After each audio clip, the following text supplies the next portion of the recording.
Assalamualaikum warahmatullahi wabarakatuh. Alhamdulillah, Allahumma sholli ala Muhammadin wa ala alihi washabihi ajmain. Pertama-tama kita patut bersyukur kita bisa berjumpa kembali dalam pertemuan kita video pembelajaran dengan judul penentuan lokasi pabrik. Selawat dan salam kepada junjungan kita Muhammad Rasulullah SAW. Tentu kita tahu bahwa salah satu hal yang penting juga untuk dibahas atau untuk diketahui secara bersama adalah lokasi pabrik yang baik.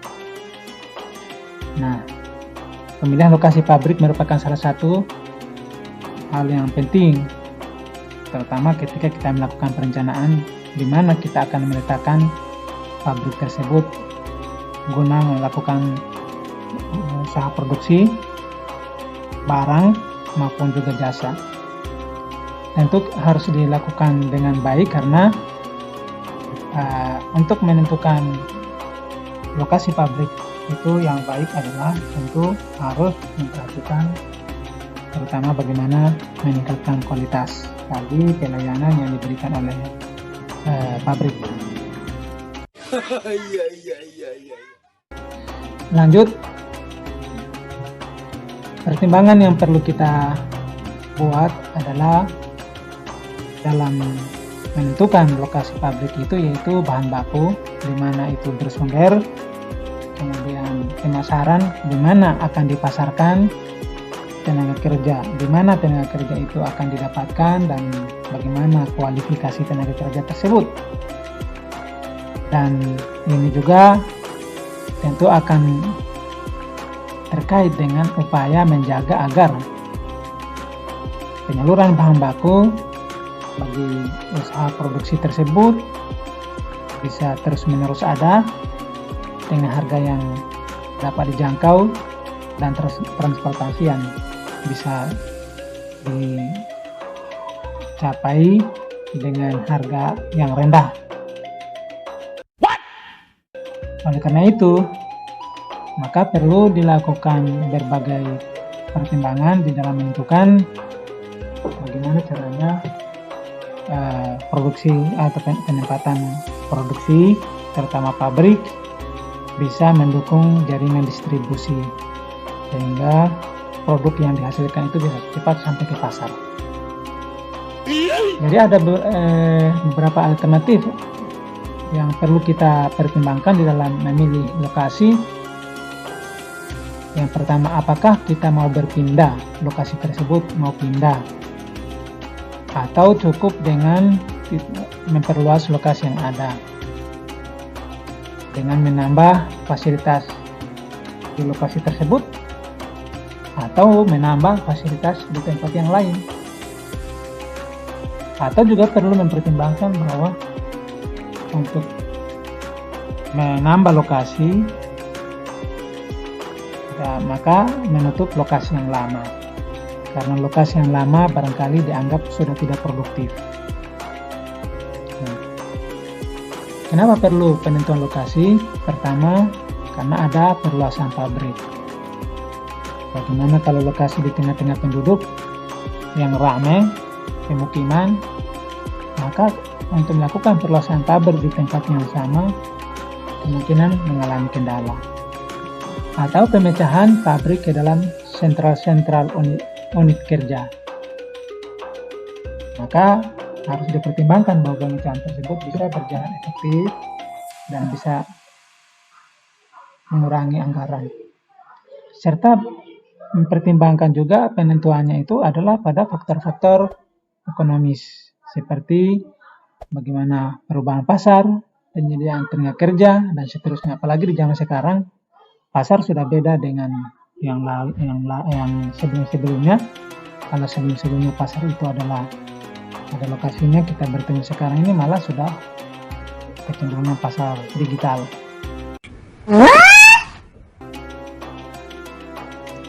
Bagaimana caranya melakukan pemilihan lokasi pabrik? Tentu ada pertimbangan-pertimbangan. Pertama, faktor pasar. Ini penting karena perusahaan yang umumnya di dekat pasar atau dia mempunyai koneksi yang baik dengan pasar, maka dia akan lebih memudahkan mengirim atau mendistribusikan produknya. Kemudian bahan baku.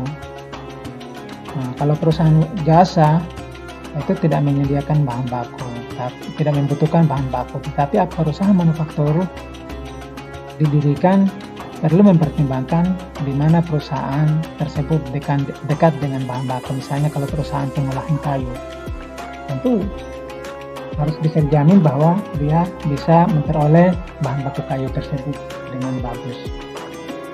Perusahaan minuman, tentu dia dekat-dekat dengan air. Makanan, tentu bahan baku makanan dan lain-lain. Maka dibutuhkan data sentra komoditas atau bahan baku, khususnya kita di bidang pertanian. Maka harus dekat dengan upayakan bagaimana sedemikian rupa dekat dengan sumber bahan baku. Kemudian ketersediaan tenaga kerja, karena tenaga kerja itu akan menentukan siapa akan mengerjakan tentunya, dan bagaimana hasil produksi tersebut sesuai dengan harapan, tentu tenaga kerja harus dipertimbangkan. Contoh untuk mendirikan agroindustri, perkebunan, perusahaan, misalnya perusahaan rokok di sini disebutkan, tentu membutuhkan tenaga kerja yang ahli atau bisa melaksanakan kegiatan tersebut. Mantap. Kemudian masyarakat, apakah masyarakat juga menerima keberadaan perusahaan di lokasi mereka atau di dekat dengan pemukiman mereka dan seterusnya. Maka penerimaan masyarakat menjadi sangat penting. Begitu juga peraturan pemerintah, apakah peraturan pemerintah tersebut mendukung atau sesuai dengan apa yang ditargetkan, atau bisa juga peraturan dalam bentuk tata ruang, tata wilayah, itu biasanya ada di pemerintah. Sehingga ketika kita membangun, menempatkan mesin-mesin dan seterusnya adalah di tempat yang tentu sesuai dengan peruntukannya. Kita tidak boleh berbuat mau sendiri, walaupun itu lahannya kita, tentu harus memberikan izin, baik izin bangunan, ketinggian tempat, jangan sampai dibatasi, limbahnya, kemudian kebijakan pemerintah yang lain. Perlu juga diperhatikan listrik, air, telepon, apakah mendukung, karena itu kan akan menentukan kalau tidak listrik bagaimana bisa beroperasi. Begitu juga air, begitu juga telepon dan seterusnya. Transportasi, apakah di daerah tersebut ada didukung oleh transportasi yang baik untuk memudahkan pengiriman, keluar masuknya barang dan seterusnya. Jika tidak ada transportasi atau transportasi terhambat, maka itu akan menjadi masalah yang besar, nanti akan merugikan pada masa yang akan datang. Nah, dalam menentukan lokasi tentu ada metode-metode. Yang pertama adalah metode pemilihan lokasi itu yang disebut dengan metode kualitatif faktor rating. Jadi di sini dia menjumlahkan ratingnya, bobot faktor-faktor yang ditentukan, yang dimana bobot tersebut dibobot atau diberikan sesuai dengan kepentingannya, atau sesuai mana yang prioritas maka bobotnya tinggi, mana yang kurang maka bobotnya rendah. Namun harus diingat bahwa dalam pembobotan tersebut haruslah jumlahnya adalah 100%. Jadi di sini langsung saja kita contoh. Nah, ini ada contoh. Jadi ada beberapa faktor di sini yang dipertimbangkan dalam menentukan lokasi. Yang pertama pasar, kemudian bahan baku, tenaga kerja, listrik, air, telepon, transportasi, perluasan. Nah, ini dibobot sesuai dengan kepentingannya. Pasar memang harus nomor 1. Kenapa? Karena kalau tidak ada pasar, nah inilah tujuannya. Membuat produk itu adalah produk yang diterima di pasar. Kemudian bahan baku, dia nomor 2, tenaga kerja, listrik, air, ada telepon, transportasi, perluasan. Mungkin ada juga faktor-faktor lain, tapi kita kasih contoh ini. Nah, ini dibobot sesuai dengan kepentingannya hingga semuanya ini jumlahnya 100.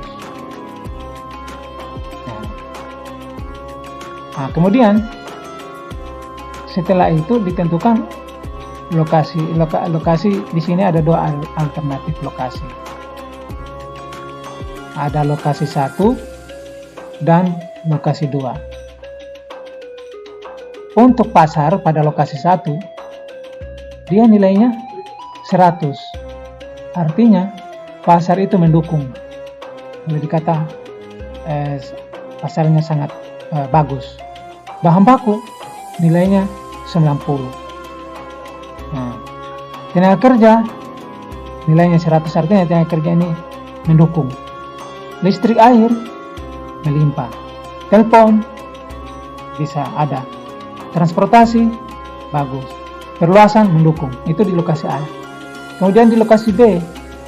Nah, di lokasi B juga nilainya sesuai dengan yang di pengamatan yang dilakukan atau penelitian untuk nilai bagaimana posisinya. Nah, kemudian bobot dengan lokasi itu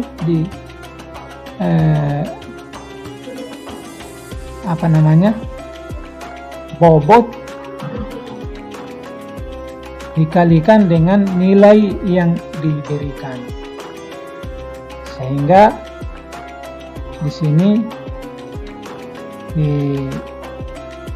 didapat bobot kali nilai itu adalah 25, 18, 20, 15, 6, kemudian 4, 5.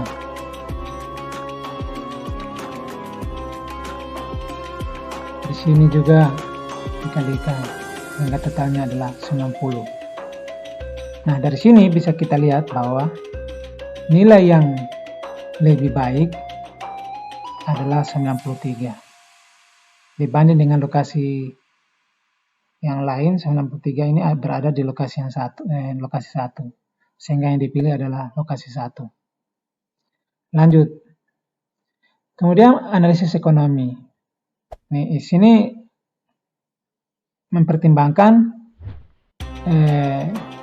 kondisi ekonomi. Berapa komponen biaya yang harus dikeluarkan dari setiap lokasi alternatif yang tersedia.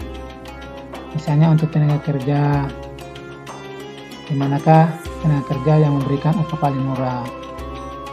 Kemudian misalnya bahan baku, di mana bahan baku yang paling murah. Orang mencari seperti itu. Lokasi juga dipertimbangkan total biayanya. Dipilih adalah yang paling kecil.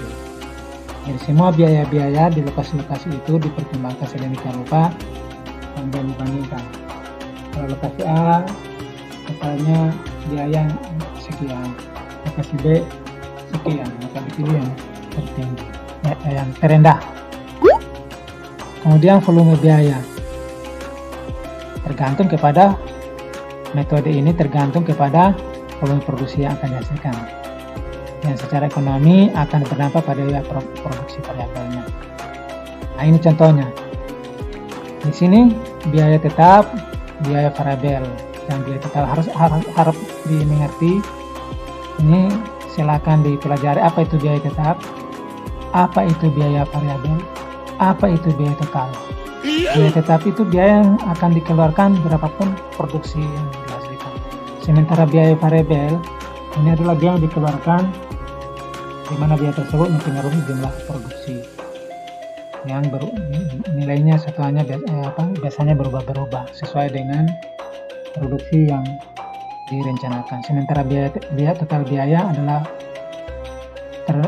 penambahan dari biaya variabel tetap dan biaya variabel. Nah, kalau secara kasat mata kita lihat bahwa di sini biaya paling rendah adalah berada pada lokasi 2. Namun bila angka-angka tersebut digambarkan pada masing-masing lokasi, maka penentuan keputusan lokasi akan berbeda untuk volume produksi yang berbeda-beda. Nah, seperti ini. Kalau dia volume produksinya sebesar sampai 5.000 di sini, 5.000 pada angka 5 ini, maka yang terbaik adalah lokasi 3, karena lokasi 3 ini paling yang merah ini, garis merah ini, ketika di bawah 5.000 ini dia berada paling bawah, artinya biayanya paling rendah. Tapi kalau antara 5 sampai 14 ini 5.000 sampai 14.000, maka yang paling rendah ini adalah lokasi 2, ini yang hitam. Nah, dia garisnya ini paling bawah, yang lain merah dengan di atas, merah dengan biru di atas. Kemudian untuk lokasi yang yang ketiga di atas 14.000, maka lokasi yang terbaik adalah lokasi pertama yang biru. Nah, jadi seperti itu penentuan lokasinya. Kemudian menggunakan metode yang lain adalah metode graffiti atau grid. Nah, di sini ditentukan berdasarkan pasar-pasar yang dilayani. Maka dicarilah koordinat pasar yang dilayani tersebut dalam peta geografis. Kemudian dimasukkan data kebutuhan dengan koordinat pasar tujuan tadi dalam formulasi menggunakan formulasi tertentu. Yang ini formulasinya, di mana X adalah koordinat satuan pada sumbu X, sementara Y pada sumbu Y, di mana di sini dikalikan penjumlahan pengalian antara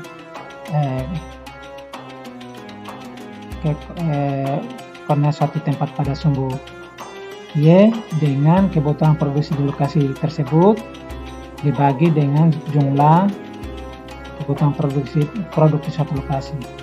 Sementara untuk Y itu adalah perkalian antara koordinat tempat pada sumbu Y dikali kebutuhan produk di lokasi tersebut dibagi jumlah kebutuhan produksi di lokasi tersebut. Maka kita bisa lihat di bawah ini ada kebutuhan kota A, B, C, dan D masing-masing 20, 30, 15, dan 10 unit. Karena kota tersebut dihasilkan adalah seperti ini. Ini berasal dari perkalian itu tadi. Nah, sehingga dari perkalian ini X berada di sumbu 18,8, Y berada di titik 12,4. Sehingga kalau dihubungkan maka dia akan berposisi di sini, di titik ini. Jadi sama dengan kita pelajari sumbu X dan Y. Nah, jadi sumbu X yang ada di titiknya lokasi pasarnya ada di sini. Ini kota A, kota B, C, dan D, C, D, A, B, C, D. Sehingga lokasi yang ditetapkan untuk penempatan pabrik tidak di sini. Nanti coba dipelajari lagi.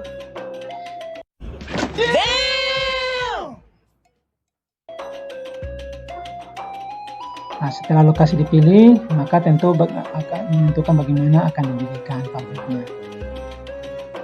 Tanahnya harus mendukung, kuat, bisa menyangga bangunan, ada pelindung keamanan kalau terjadi kebakaran, kalau mengeluarkan asap, itu tidak mengganggu pemukiman, kemudian transportasi dekat, bangunan cukup tersedia, areal bangunan cukup tersedia, baik untuk pengembangan pabrik pada masa-masa yang akan datang, terutama juga parkir kendaraan.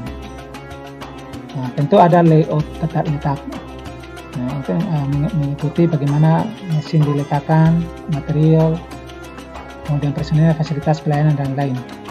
Maka penentuan letak fasilitas hendaknya mengacu pada tercapainya situasi minimal seperti minimalisasi biaya, pengendalian bahan, kecelakaan karyawan akan berkurang, terciptanya keseimbangan dalam proses produksi, gangguan mesin berkurang, ruang tersedia dimanfaatkan dengan baik. Nah, tujuannya adalah agar sesuai dengan fungsinya. Peralatan itu dibuat sesuai dengan fungsinya sehingga proses produksi dapat berjalan dengan lancar, efektif, ekonomis, aman, dan nyaman.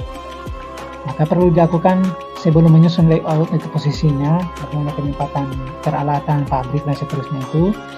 Perlu dilakukan analisis produk, proses produksi, peralatan, sehingga jenis produk dan kapasitas produksi dari setiap peralatan dapat diketahui dengan pasti. Nah, kalau layout itu harus bisa menjamin pergerakan itu berjalan sesuai dengan tahapannya. Jangan lompat.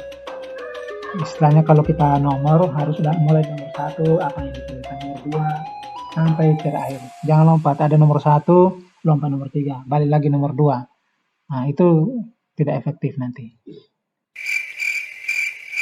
Bagaimana penyimpanan bahan baku, ada ruangnya, ada ruangannya.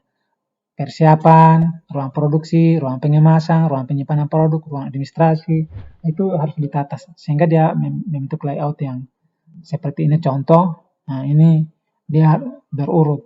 Jadi kalau barang dia keluar, kayak bahan mentah dia masuk, kemana dulu disimpan, kemana dulu diproses.